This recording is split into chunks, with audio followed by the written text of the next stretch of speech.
Well, hey, Edgar, welcome to the show. Thanks a lot for joining me. Thank you. Pleasure to be here. And today on the show, we've got Edgar Baum. He is the Chief Brand Economist over at Strata Insights, and he's really going to walk us through some brand economics. And Edgar, I've been really excited to talk to you because I'm not a branding guy. I'm more of a storyteller, and I leave the branding up to the branding experts. And I'm really excited about what you're going to tell us on kind of overall. But if you could kind of compare and contrast, like how has branding evolved over, let's say, the internet era, right? So now we're all Mm. connected to all of these brands and we can interact with them on social platforms. What do brands, what do they realize? How have they changed? Like, how has it evolved in the internet era? Mm. I think you've just really touched upon that the internet era is the decisive piece here. If you go back several decades, we were a pretty homogenous society. You had three primary network television channels, and pretty much you kind of got into cliques based on what show you watched on Thursday night at 8 o'clock. And what has happened since the internet went mainstream in the late 90s is that this whole thing of us being able to be more connected and the world coming together, it's true in that accessibility has happened, but it has actually gone and created a fragmentation of the marketplace where you may have more in common with somebody in Oklahoma than your neighbor across the street in New York because you have similar interests. And until the internet, you weren't able to go and discover that. And the same thing is happening with brands in that brands are no longer bound to their geographic origins. They're more akin to ideas that can be circulated through the internet to other like-minded people with similar interests and similar objectives. So you could go and have brand bubbles of excitement from Brazil to London to Cape Town to Hong Kong without needing the old infrastructure of retail stores if you're a consumer, of sales networks if you're a business, in making those sales possible. And I've got a couple of brands in my head when you were going through that. Do you have any examples that that maybe you like to talk about when you're talking about these globally dispersed brands? I don't want to tell you what I'm thinking until you answer Yeah. because I don't want to taint the witness. Hey, that's not a problem at all. I think if you go and take a look at an example of a brand like Tesla, I know everybody goes and talks about it, but it's very important to go and take a look at the story of Tesla. It has had, since very early on in its origins, a profile which has been a magnitude, many magnitudes bigger than its actual physical footprint. And that would not have been possible 10 years before it launched. The advent of the internet allowed people who had similar interests in electric cars, speed, good design, to go and support it all across the world. And you would go and have people flying to the United States wanting to buy the car, and they would ship it at their own expense over to Asia or over to Europe, where 20, 30 years ago, you're like, all right, I got to go and wait for get my distributor to go and get the license, to go and get the economies of scale, to be able to bring over half a dozen cars so that I could go and buy one. So that's an example of a brand that got created because of the digital economy and enough like-minded or like-interested people being able to come together. I could probably come up with a few others, but hopefully that conveys the picture to you. Yeah, okay. I was thinking about Red Bull actually when you were talking about that because I Mm. was thinking, Red Bull kind of looks the same all over the globe, and they Yeah, have kind of um, the flog events. I forget what they're called, but throwing the airplanes into the water and the car soapbox races and stuff. So that's kind of what I thought about. From a brand that it one is global, it's multilingual, and it looks the same everywhere. And they kind of like franchise all these different events. So I like the totally. Tesla example too. Yeah, yeah, and I think with Red Bull, what you're pointing to there is that you don't need 50 million or 100 million people to like the same type of activity to go and promote. So Red Bull's practice is we're going to do 1,000 events for half a thousand people each, instead of 1,000 event for 5 million people or 50 million people. Right. So I think that's the very big dynamic. It's like the polar opposite of Super Bowl advertising. Yeah, no, that's a good point. Yeah, Super Bowl advertising is kind of crazy. Yeah. A couple $1 million for 30 seconds now. So, Edgar, I think you've got some, you've got some information that you want to share with us today on, how a brand kind of evolved and a specific case study. Yeah. What are you going to walk us through today? Well, let me just jump in, and I'll just quickly talk about what exactly is brand economics as well, and what the heck we're doing. And if you're familiar with the story of Moneyball with the Oakland Athletics, who pretty much with no budget, Billy Beane and his team went and looked at what went and got you people on base. Because if you got people on base, you could go and score runs. And they started using it to predict future performance. And there was a 100-year tradition of the statistics that's used in baseball. They hadn't changed pretty much in decades. And we discovered about a year after we started Strata that, gosh, we're kind of like moneyballing the brand space. So if you're a football guy, as a quarterback, you never go and throw the ball to exactly where the receiver is right now. You throw it to where he can catch the ball. If you're Wayne Gretzky, you go to where the puck is going.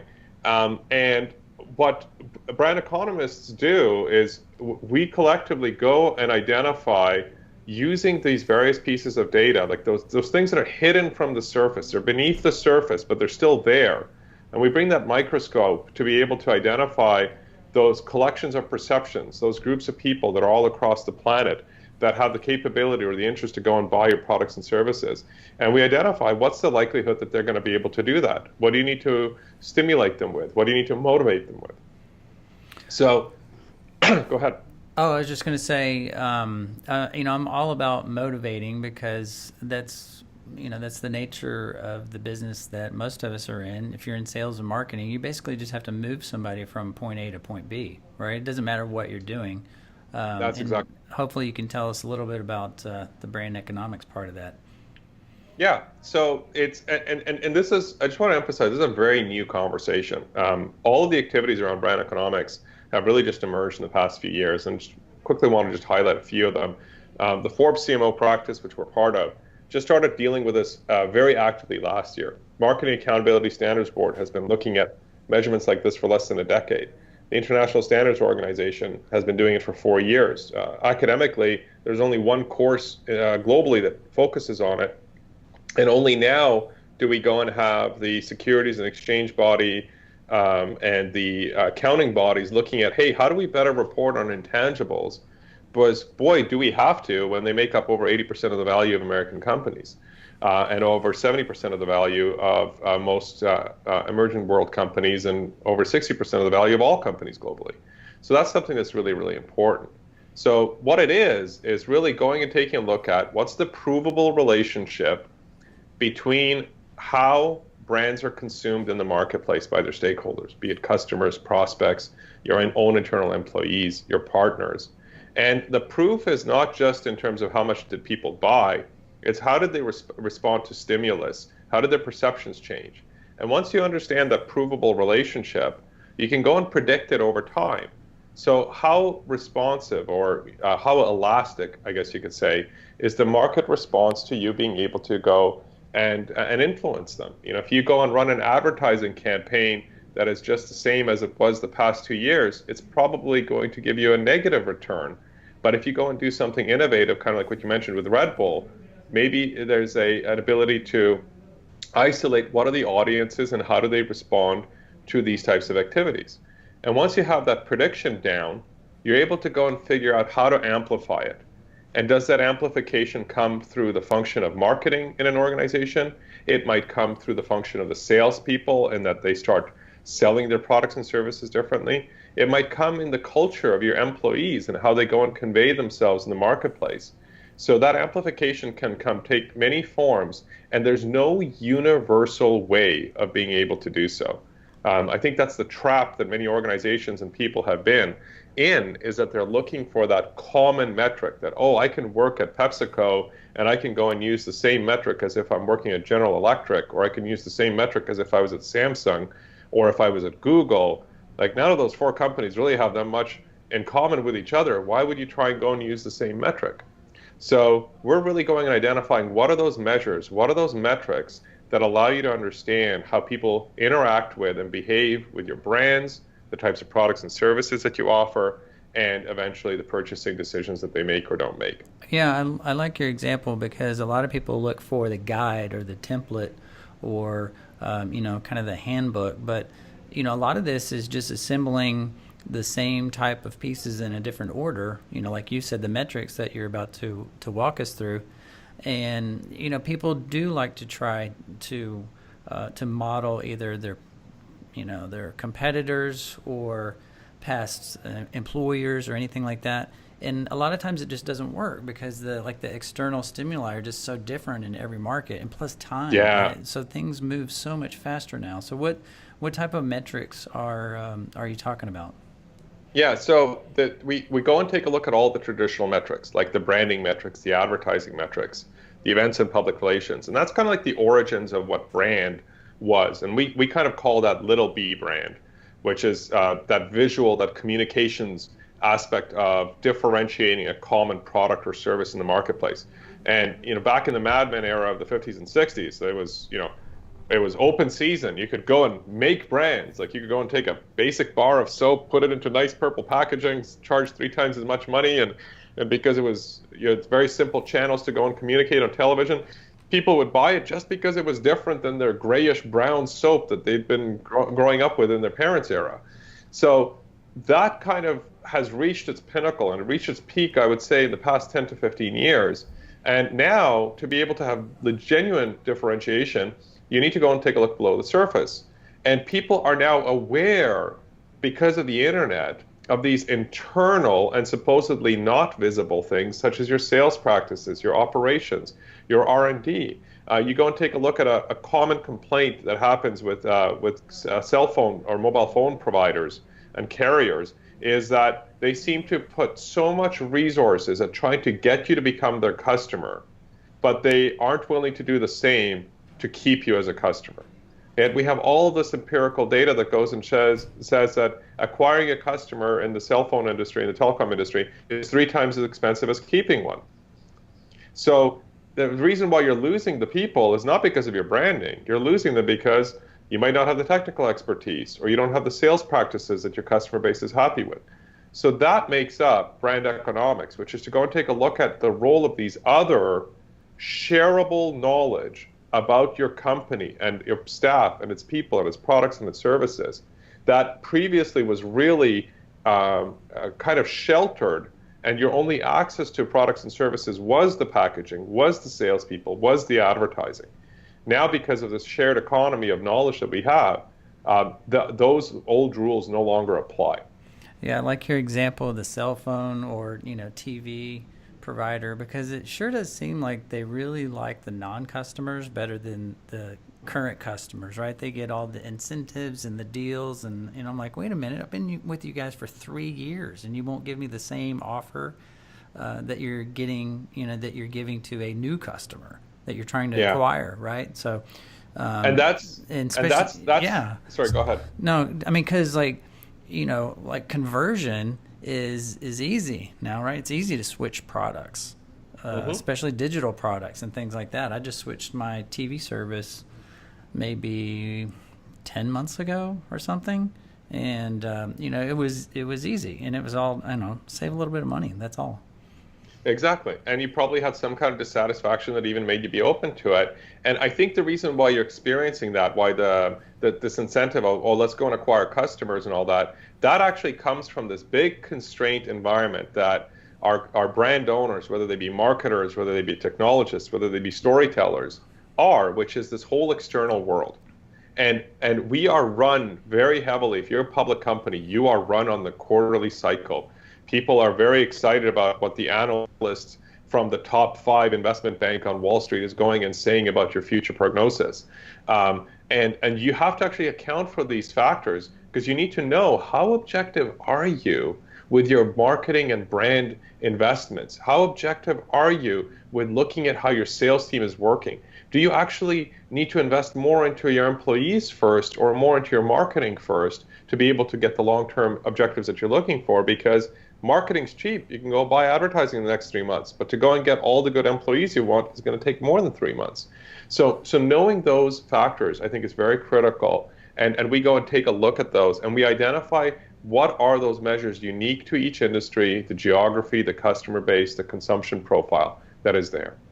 Yeah, and I don't know if you planned on talking about this, but to acquire all those different metrics, the employees and the mind share and all that. I mean, if you're a big enough company, you're going to just acquire somebody, another company, a competitor or partner type company to complement yourself, because it is hard to to move the needle in that type of situation. So just buy it, right? Buy all the employees.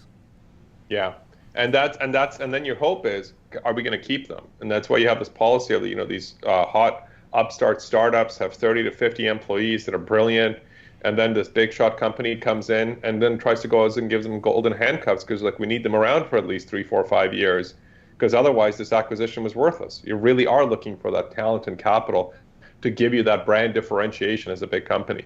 And we've seen that happen with some of these very prominent companies that we love and admire as a general society for the most part, like Apple. A lot of what Apple has gone and done recently is actually acquired these small teams of really good people at a certain type of technology that allows them to be successful, because their ability to do it in-house is not as pronounced as it was when they were smaller and when they were the challenger to the industry.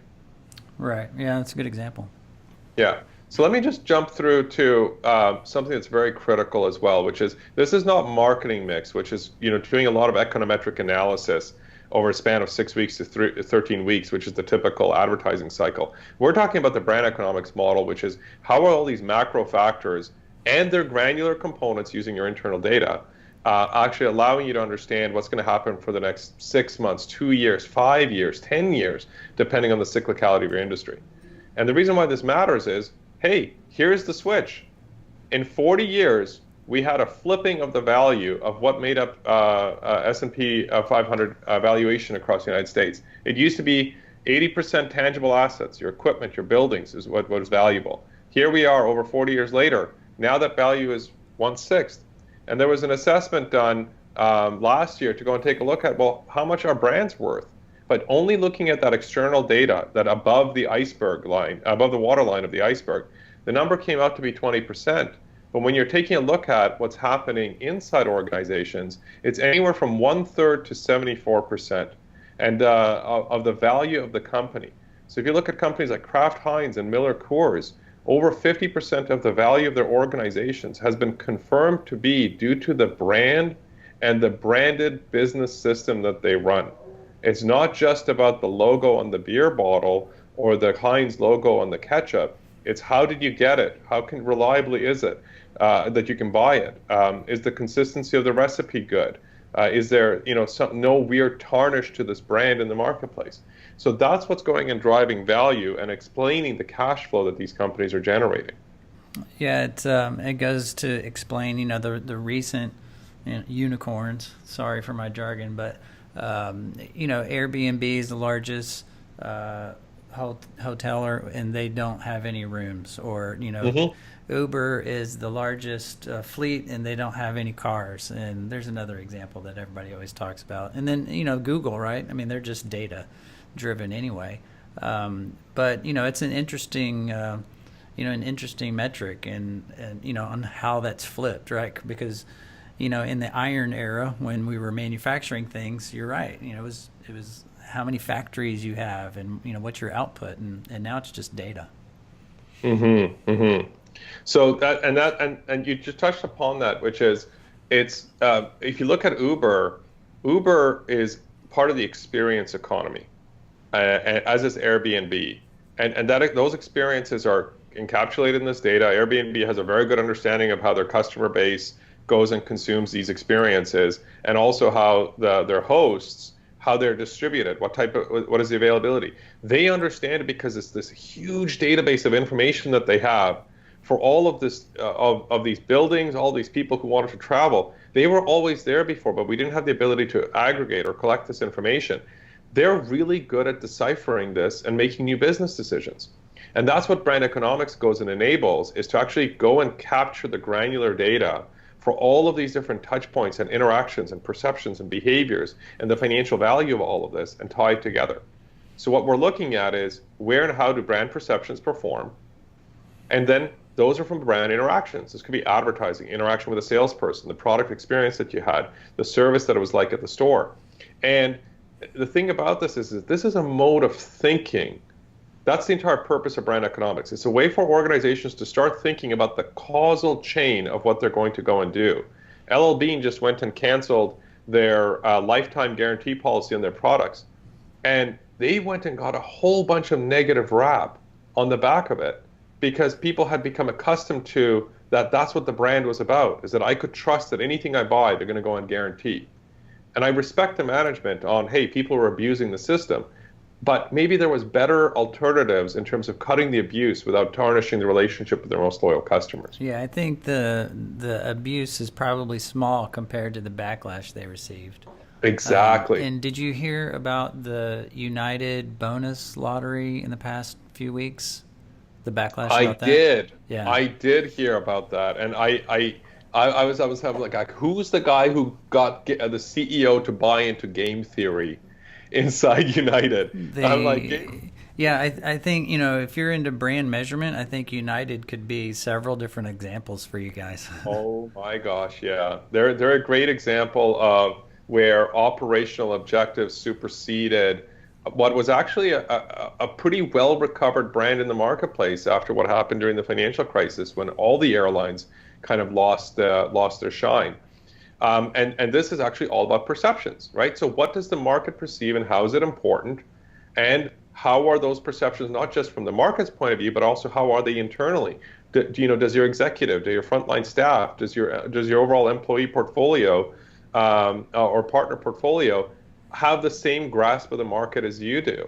And that's really critical because your brand interactions influence these different things. If you go and have a really great sales team, it's going to go and inform referrals, people sharing about it, and the perceptions are like, I'm going to get a good service experience, and then it may go and change how and why I behave. So I'm going to go and have my behaviors that I need to go and take a look at here and inform my decision making.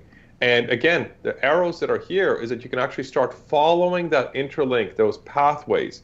And they're not necessarily one-to-one pathways that, gosh, if I go and do $10 million worth of advertising in the New York, San Francisco, Austin, Boulder, Colorado quadrangle, and then I'm going to go and have exact these improvements in perceptions, and it's going to go and drive 1,572 people into my stores.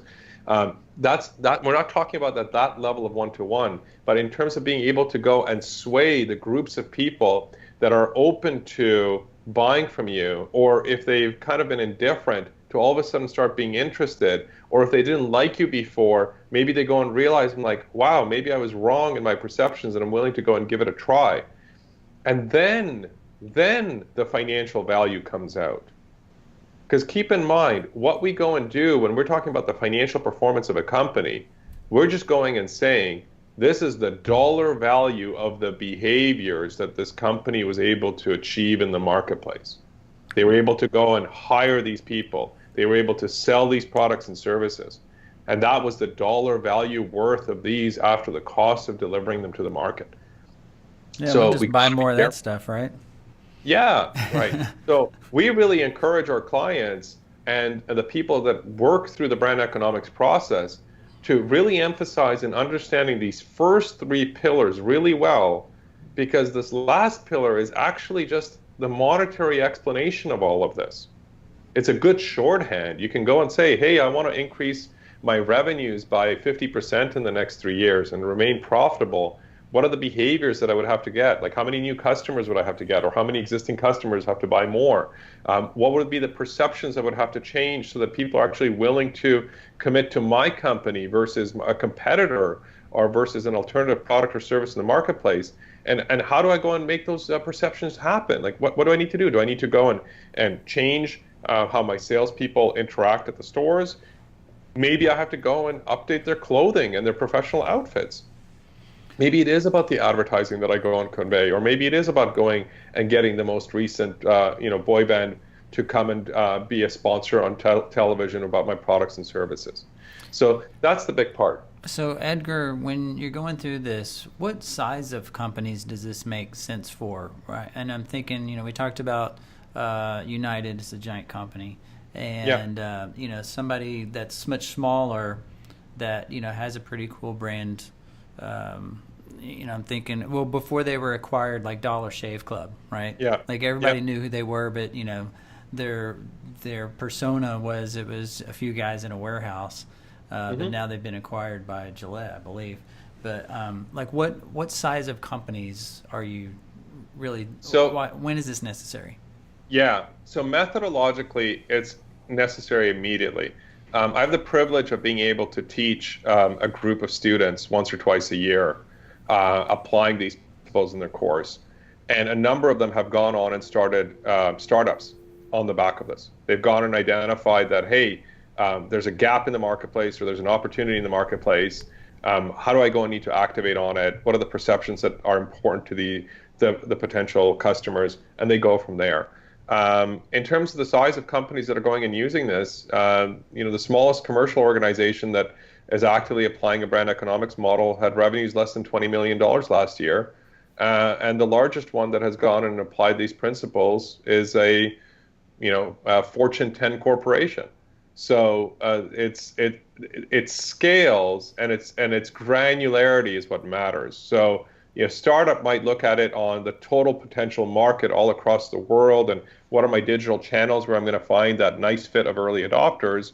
Or I could be a mature large company where I need to actually understand how to go and improve my performance in Eastern Europe or how to go and get people in South Korea to buy my products more because that's the only place where I really have growth that I can go and take back to Wall Street.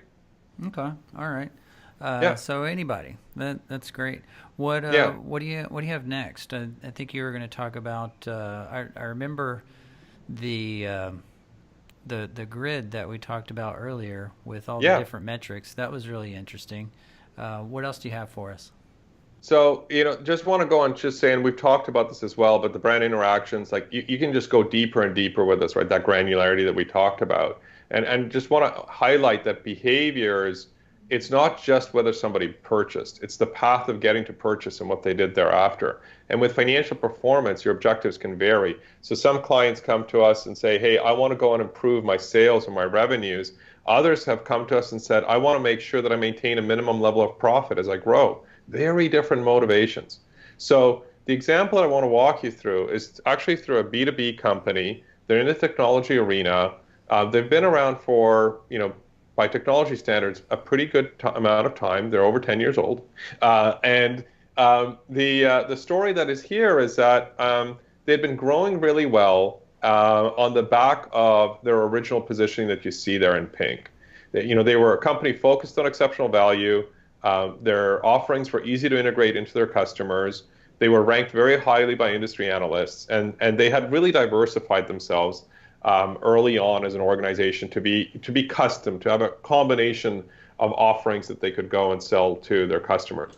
And when you looked at the perceptions that had gone and built up, that second pillar that we talked about in brand economics, the traditional analytics or the research approach is to go and compare the organization versus its peers. And for shorthand, they go and take a look at the top two box scores. So what's the amount of people that gave like a 6 and a 7, a 6 or a 7 out of 7, or an 8, 9, or 10 out of 10, or a 4 or a 5 out of 5. And you show those scores and you compare them to each other and tells you how well you're doing in the marketplace, and it should be a predictor of financial performance. So for this company, you go and take a look at it, and they're leading on 14 out of 15 versus the average of the competition. Yet their growth was no longer at the rate of the industry. Their growth had actually slowed down quite a bit. So some competitors were growing 40, 50% per year, and they were struggling in the single digits. And when they looked at these performance factors that they had, it's like, but we're the best. Like the industry analysts are saying, we're the best. Why did our growth slow down? And what brand economics allows is to actually lift the hood as to why do people believe the way they believe about you. So the first thing that we took a look at was, well, what was important to your constituents, to your customers, to your prospects, as to what they thought drove their purchasing activity, why they bought these products and services from this company or their competition. And then And you'll Edgar, see, where yeah, do go you ahead. get the category importance, like the weighting? Where do you get hmm that data? So that's from a market test that Okay. is conducted. And the market test is conducted only amongst the people who actually have a vested interest in purchasing or using this product or service. So it's not just going and asking 1,000 people, what do you think about this company? This is actually going and asking the people who make the purchasing decisions about these offerings or use them in a senior capacity, what matters to you when you go and put in your vote for who to buy from. Okay, so pretty targeted data gathering. It is very targeted data gathering, and it's validated before you even do the market test by going and seeing what's the composition of your customers, your users, if you're a service provider, how many service users are there in your customer base? If you're a product provider, what's the frequency, volume, diversity of usage, et cetera. All of those factors have to come in to validate what are that limited set of questions that you're able to go and ask that are the most representative of the marketplace. So in this case, trustworthiness came out as the most important one, that 93% of the market said trustworthiness is critical for me to go and make a purchasing decision. And then you go and take a look at some other ones like delivering good service. 91% of the market said this is paramount for me to go and buy. And then you take a look at entrepreneurial, where only 57% of people said, they have to be an entrepreneurial company for me to buy their products or services. And then you got some of these funny numbers, like ranked highly by industry analysts. 64% of people said that was important, yet the top two, the maximum score or the near maximum score was given to them by 75% of the market. So you were outperforming expectations, which is fantastic, right? For everything else, you're kind of below the expectations, and so is the competition. And maybe this explains why there's so many competitors in the market. Nobody's really gone and figured out the winning formula for how to go and sell products and services in this technology space. However, category importance is not a guarantee that people are going to buy the way they think that they're going to go and buy. So just, ask yourself, Scott, did you always go to the store and buy exactly what you thought you were going to buy? Yeah, not always, and a lot of times I'm buying, um, I'm buying through brand loyalty. Yep. But I recently purchased a custom product, and I tried to go to one website and you customize your own thing, but it was like a do-it-yourself. And I'm Yeah. thinking, I'm not qualified to even do this, right? So I go to the competitor. I'm like, hey, if I want to buy this custom thing, can you just design it for me? Like, I don't know what I'm doing. Like, I'll pay the extra $10.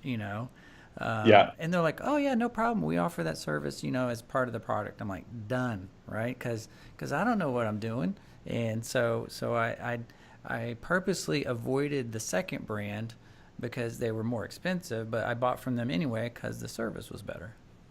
Very good, right? So the underlying product qualities were not sufficient. So when we get into the behavioral economics or the behavioral science side of brand economics, we actually go and see, do behaviors match what people's self-assessment is? And this is a pretty sophisticated modeling, because you have to go and actually take a look at the results that the client experienced versus what the market said was going to happen. So we actually analyzed the customer acquisition of our client, and we compare it to the total market as to who they said, whether they said they were going to buy from our client or not. And then we do the same analysis for their competition.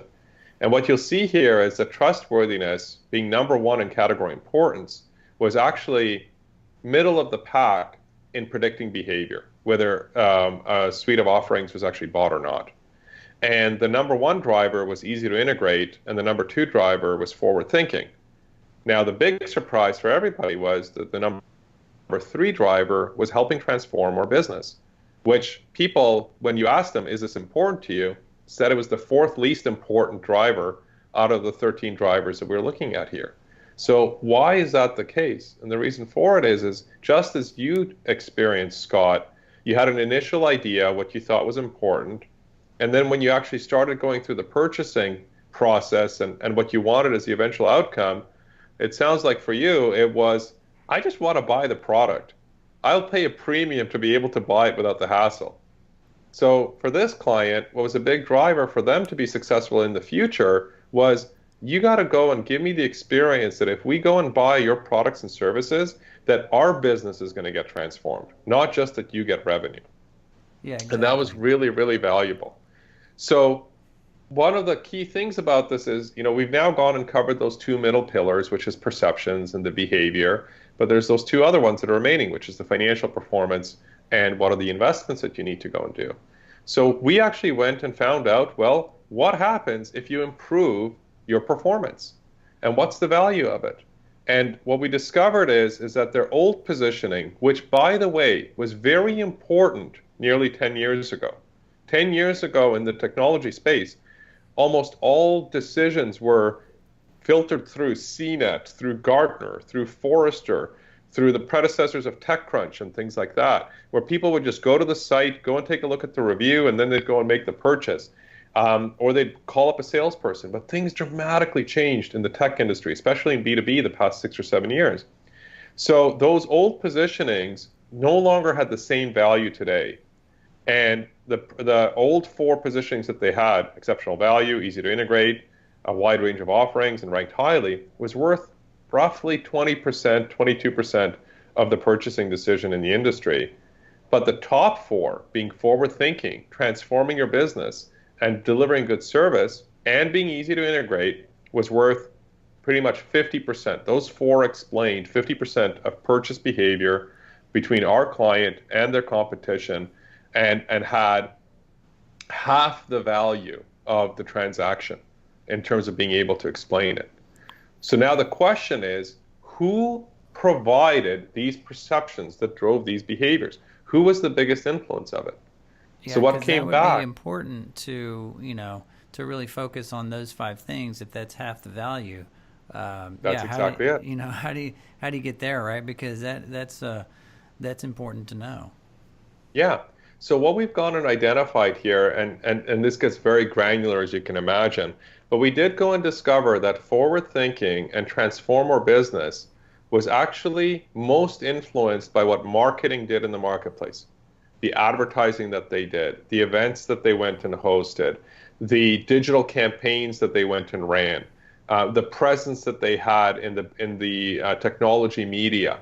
Those were marketing kind of led activities in the marketplace. But if you take a look, good service and easy to integrate was actually driven off of the customer service reputation in the industry. People asked around, hey, you just went and bought from Acme Co. What's been the experience like the past 6 months? And they'll be like, you know what, the product was amazing, but God, these customer service people, they're horrible. Like we can never, get our IT issues solved. It's like, you know what? That's an important facet for me because I want to make sure that I can go and use this company for the next few years. If they can't give me good customer service, I'm not going to go and buy them. So going back to the early part of this conversation, the internet is allowing this to happen. I mean, if you took a look at this company that we worked for and you looked at what people said about them online in various ranking forums, what their employees said anonymously on, Indeed or Glassdoor, and you went and discovered that, gosh, like there's a really good team of engineers inside this company that provides good service. And guess what? Look at that. Our client was the industry leader on talent.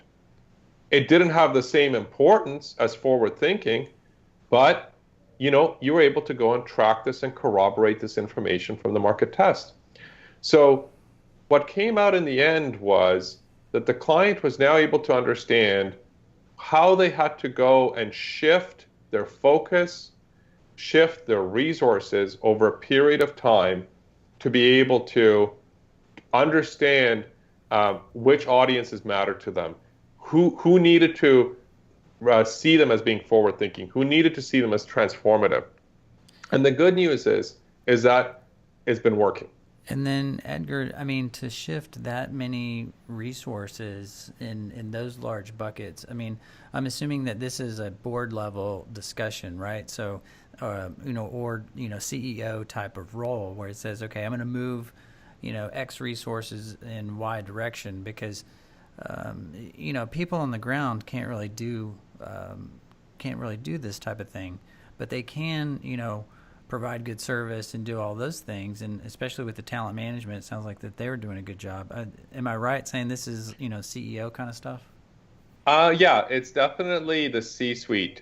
You need a champion for something like this. I can tell you in this organization, there's now dozens, if not hundreds of people that are leveraging these findings in their day-to-day job. But to really give rise to this type of understanding and being willing to step back and be objective about your own organization really takes the leadership from the top. In the case of this client, it was the chief marketing officer who really needed to understand how do we, shift the view of our company in the market. The head of sales wanted to understand, well, how to have customer relationship matured? Should we have a different way of acquiring and retaining customers? The chief financial officer was very frank and went and said, I don't think we can, if we needed to double or triple our revenues, we can't go and double or triple our sales staff. They just don't exist. Right. There isn't, 750 salespeople just waiting for a phone call and saying, hey, Kai, would you like to come and sell these technology offerings to the global industry? It's like, you got to go and get them from a competitor, or you got to go and train them up over years. So that objectiveness is so critical. And that's why I suspect, and we've kind of been seeing this from the years we've been doing this now, there really is a psychographic profile to organizations that are even willing to do this. You have to have a strategic thinking in your organization. And you also have to be somebody who's willing to put the long term ahead of the short term when the return is dramatically better. And that's very important. Yeah, that's outstanding. It's a really good example. And I would assume, I mean, you didn't say who this client was, but I assume it's a really big place with lots of competitors. If there's 500, 700 salespeople, yeah, you would have to go grab those guys from, the nearest competitors that are either falling in the market or whatever. But, this is really, really cool. I'm a numbers guy, so this makes sense to me. But if anybody else had a question about this and a question for you, Edgar, what is your preferred method to get a question to you? I would say, flag me on LinkedIn. Just look me up, Edgar Baum, Chief Brand Economist, Strata Insights. Don't hesitate to go to our website or send me an email. I'm at edgar@stratainsights.com. You're also welcome to reach out to my co-founders, Tracy at stratainsights.com or Mark at stratainsights.com. And we'll be happy to go and share our expertise and experience with you and explore, is this possible for your organization? Well, perfect. Hey, thanks, Edgar, so much for talking with me today. It was very educational. I had no idea I was going to get this much education. I really appreciate it and hope the audience enjoyed it as well. Thank you very much, Scott, and look forward to hearing your next podcast.